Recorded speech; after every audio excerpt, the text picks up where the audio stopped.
Hello, शुभ सकाळ सगळ्यांना. तर आषाढी एकादशीच्या सगळ्यांना हार्दिक शुभेच्छा.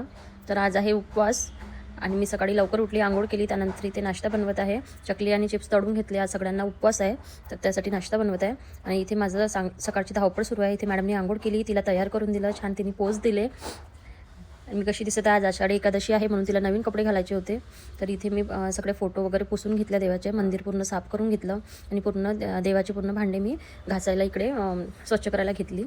मी सगळ्या देवांना चंदन लावून घेतलं, फोटो स्वच्छ करून. आजचा दिवस खूप छान आहे, शांततेत आणि सकारात्मकतेत. देवाची कृपा आणि आशीर्वाद सर्वांवर राहो. आषाढी एकादशीच्या सर्वांना शुभेच्छा. विठू माऊलीचा आशीर्वाद तुमच्यावर असू दे. त्यानंतर पूर्ण भांडी स्वच्छ करून घेतली. भांडी खूप सगळी आहे, तर मला एक एक करून खूप वेळ गेला माझा भांडे स्वच्छ करण्यात.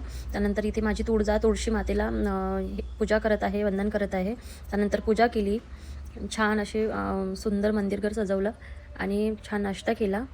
तर हा आहे आजचा दिवस. आषाढी एकादशीच्या सर्वांना पुन्हा एकदा शुभेच्छा आणि पुन्हा एकदा नवीन व्हिडिओसाठी फॉलो करायला विसरू नका. बाय.